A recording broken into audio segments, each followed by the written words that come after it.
laki-laki. Kalau sampai ada masa aksi kami yang masa Aceh, tolong tenang. Kemerdekaan itu rasa-rasanya hari ini hanyalah ucapan semangat. Adik-adik daripada tentara nasional yang seharusnya lebih paham, lebih mengenal.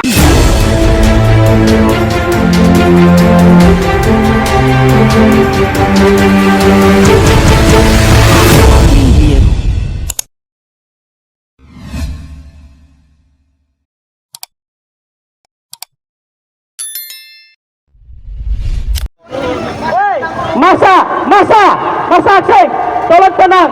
Masa Aceh, hei, Masa Aceh, tolong tenang, biarkan teman-teman kepolisian, bapak-bapak kepolisian mundur dulu. Oke, berikan ruang bapak-bapak kepolisian untuk mundur. Oke, terima kasih Bapak Kapolres Jakustara.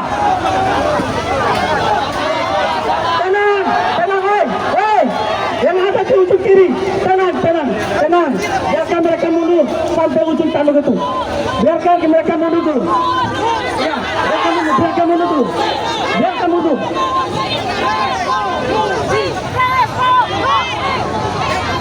Baik. Mobil saya maju. Pak, maju Pak.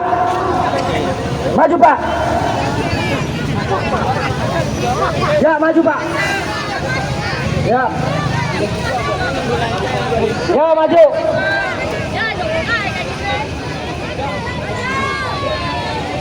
Ya, terus maju Pak.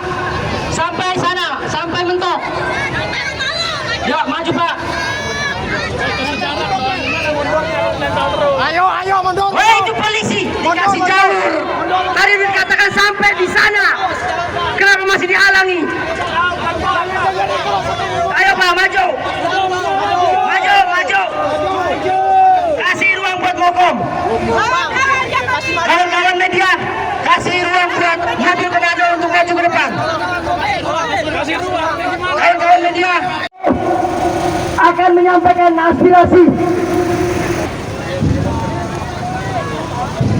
Yo, kawan-kawan. Ditempel aja. Jangan, wait. Jangan. Tenang.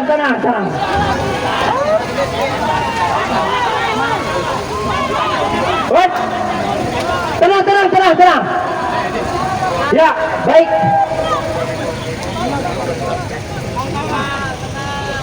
Saudara-saudara, jangan sampai hari ini kita terprovokasi.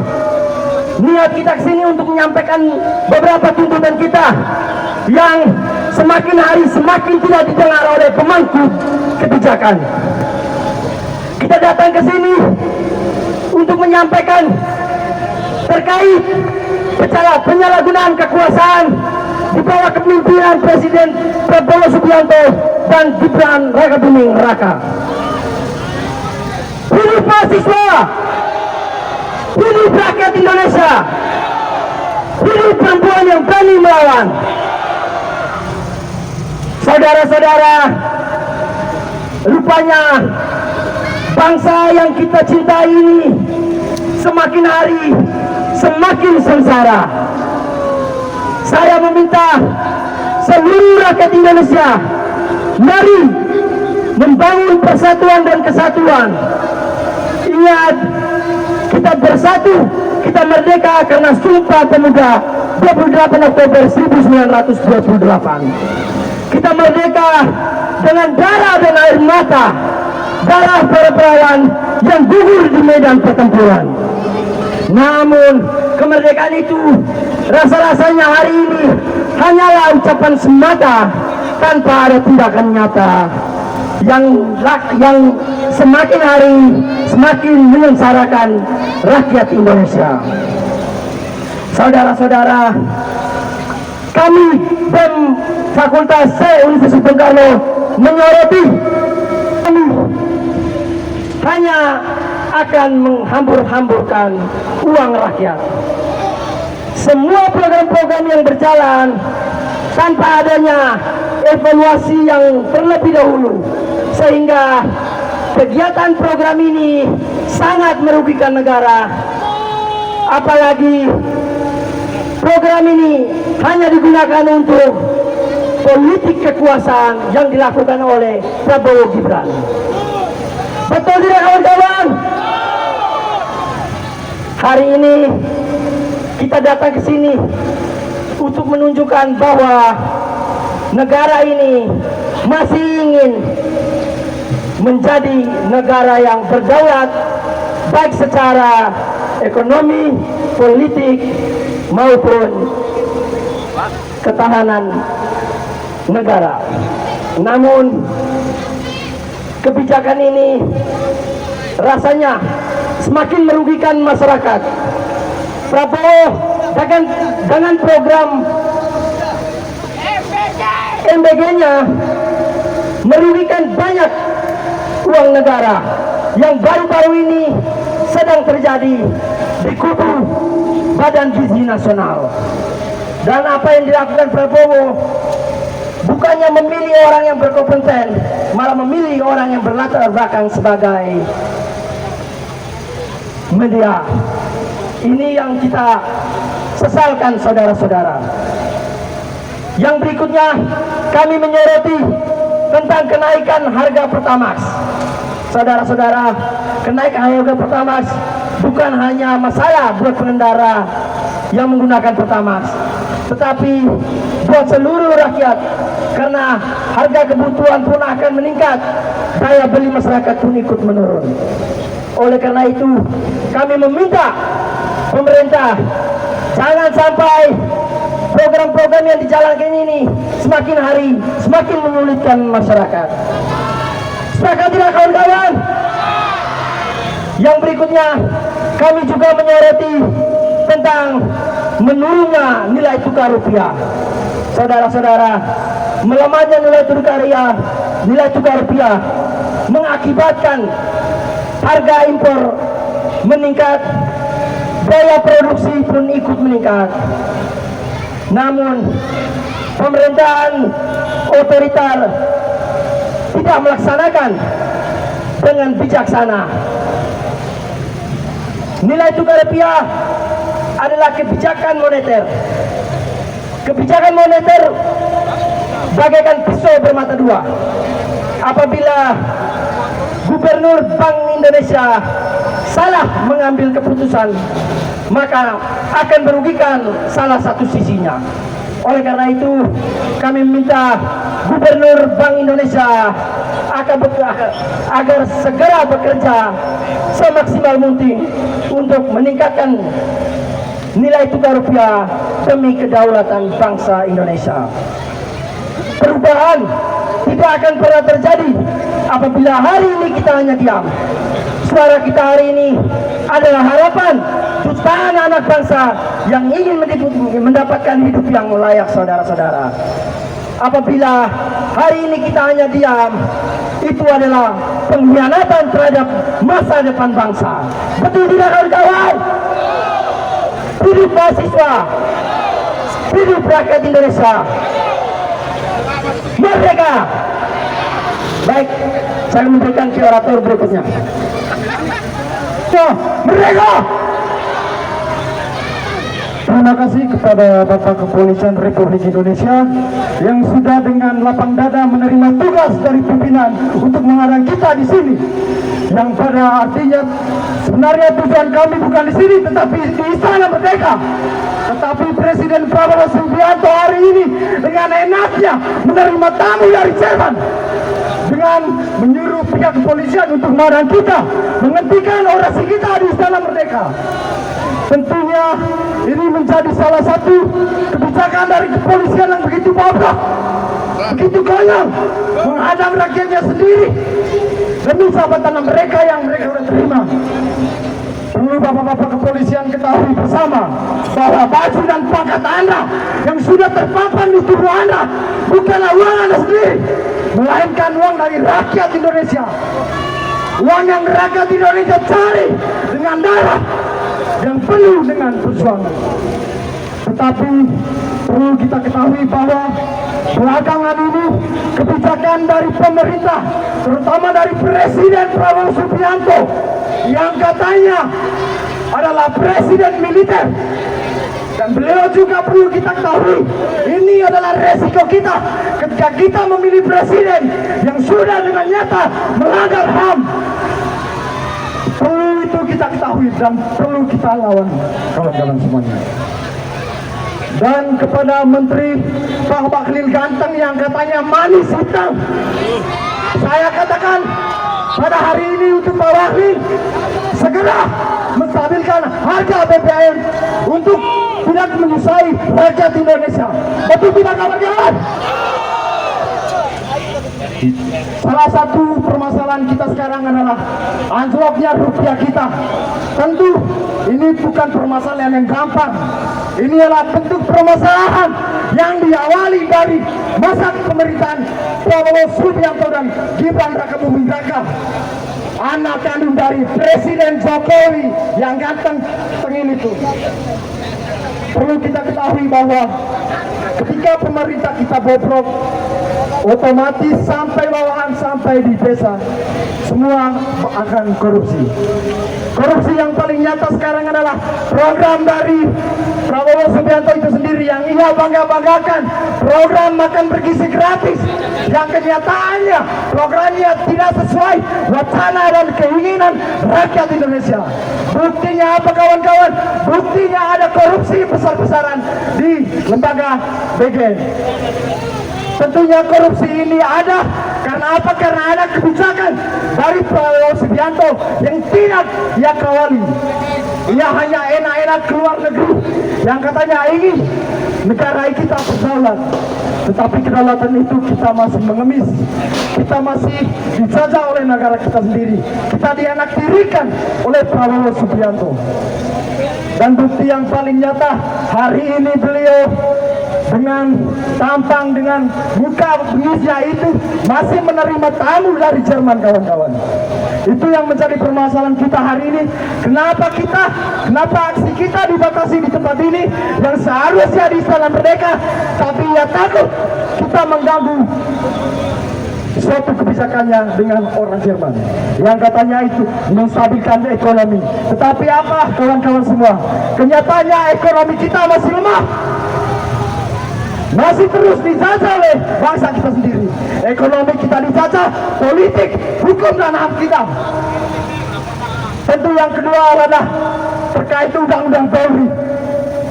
Prabowo Subianto, DPR dan seluruh pimpinan negara ini dengan enak-enaknya mengubah undang-undang Polri menjadi undang-undang Dasar 1945. Tentunya itu sudah melanggar hukum dengan jelas, kawan-kawan. Yang mestinya pihak kepolisian yang tadi di seberang sana juga mengadang kita, tetapi dengan santainya mereka masih mengobrol di depan sana, kawan-kawan. Kita dianaktirikan oleh mereka, kita diasingkan oleh bangsa kita sendiri, kawan-kawan. Kami dari Aliansi Mahasiswa Universitas Bung Karno, kami tidak diam. Hari ini kami katakan, kami lawan, semangat, lawan, merdeka. Terima kasih. Oke, baik kawan-kawan, maju semangat kawan-kawan, maju semangat kawan-kawan. Hasta la victoria siempre, maju terus untuk dimenangkan. Hari ini kami dari Aliansi Mahasiswa Universitas Bung Karno, kami datang ke sini untuk menyampaikan aspirasi, tetapi sangat disayangkan, kawan-kawan. Kami selalu dihalangi oleh bapak-bapak kepolisian, yang dimana seharusnya tugas daripada kepolisian itu melayani kawan-kawan.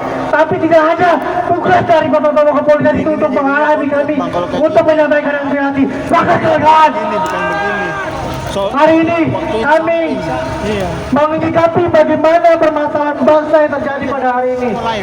Semakin banyaknya permasalahan bangsa, dan bagi kami Indonesia ini sudah di ujung tanduk, kawan-kawan. Dengan adanya banyaknya praktik korupsi, banyaknya simpang siur penyalahgunaan kewenangan, dan banyaknya kebijakan-kebijakan yang tidak sesuai dengan untuk masyarakat kecil, kawan-kawan. Dan hari ini kami menyikapi satu hal, yaitu program makan bergizi gratis dan koperasi desa Merah Putih, kawan-kawan. Bahwasanya program makan bergizi gratis dan koperasi desa Merah Putih harus benar-benar dievaluasi secara total dan transparan, kawan-kawan. Karena anggaran program makan bergizi gratis merupakan anggaran yang sangat besar, sehingga sektor pendidikan dan kesehatan itu selalu dibiarkan, kawan-kawan, oleh Bapak Presiden Prabowo Subianto. Dan kami juga melihat bahwasannya nilai rupiah yang semakin meningkat dan daya beli masyarakat semakin melemah. Ini merupakan bentuk suatu kemunduran Indonesia, bentuk suatu kemunduran negara Indonesia ini, kawan-kawan. Dan kawan-kawan, Bapak Presiden Prabowo Subianto mempunyai 8 asta cipta, 8 visi-misi, dan kami dari Himpunan Mahasiswa Ilmu Politik Universitas Bung Karno mempunyai 8 asta dosa Prabowo Gibran yang akan saya bacakan, kawan-kawan.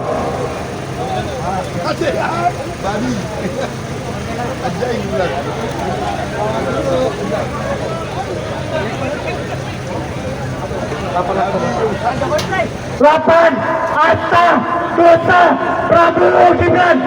1. Rupiah melemah, rakyat yang menanggung akibatnya. 2.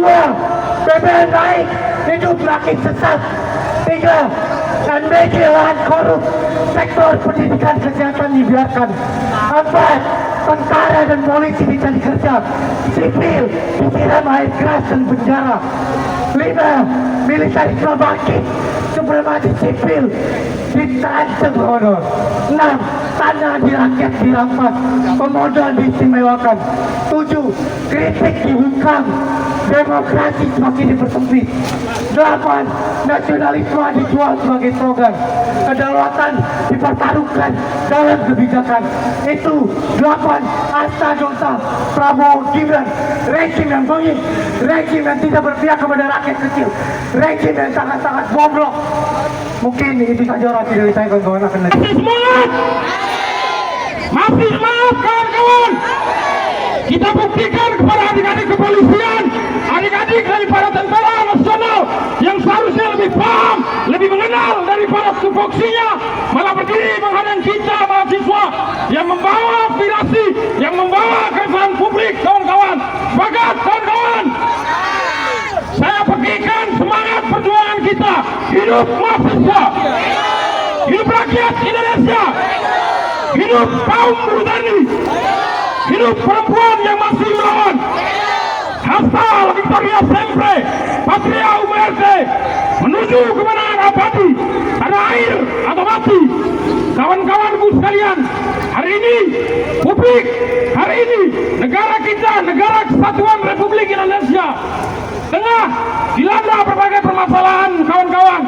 Permasalahan yang paling nyata, permasalahan yang paling terlihat adalah bagaimana kabinet gemuk yang saat ini dipertontonkan oleh Presiden Prabowo Subianto, yang salah satunya adalah program makanan bergizi gratis.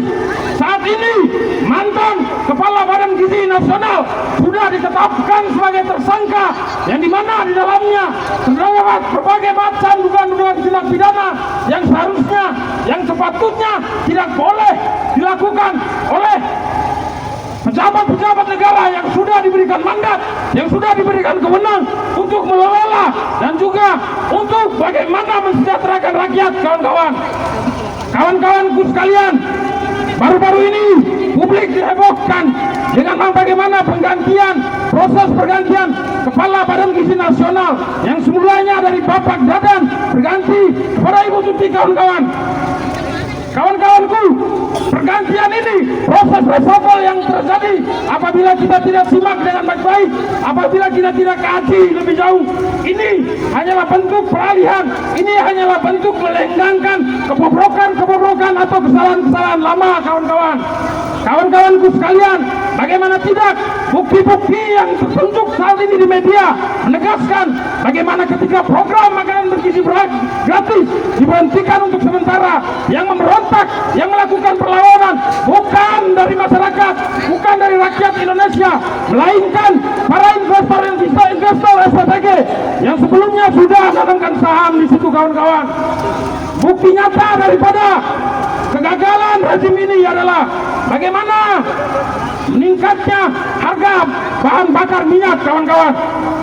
Kawan-kawan, perlu saya ingatkan lagi, beberapa pekan yang lalu Bapak Menteri Bahlil Lahadalia secara tegas menyatakan bahwa kenaikan harga bahan bakar minyak hanya akan terjadi pada Pertamax Turbo kawan-kawan. Namun beberapa hari ini terjadi peningkatan harga pada bahan bakar Pertamax kawan-kawan. Kawan-kawan, peningkatan harga ini mungkin bagi beberapa orang itu hanyalah peningkatan biasa, karena hampir sebagian besar masyarakat Indonesia hanya menggunakan BBM bersubsidi kawan-kawan. Namun perlu saya gambarkan lagi kawan-kawan, setiap kebijakan yang dikeluarkan oleh pemerintah tentu akan menimbulkan efek domino. Efek domino adalah efek yang ketika suatu kebijakan dikeluarkan akan berpengaruh pada eskalasi dan juga kegiatan-kegiatan lainnya kawan-kawan.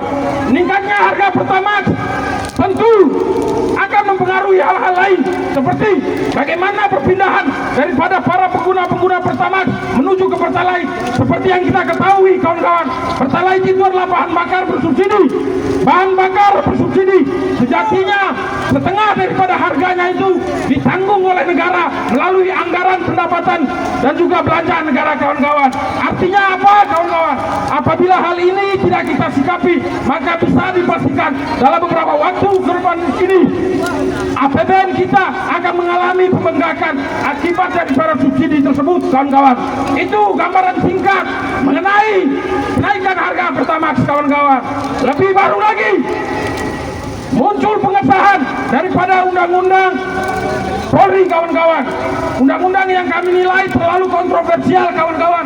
Bagaimana poin-poin yang tercantum di dalamnya justru menunjukkan keberpihakan, justru menunjukkan bagaimana birokrasi ini disetting untuk menjadi pemilik beberapa orang atau sekelompok orang saja kawan-kawan.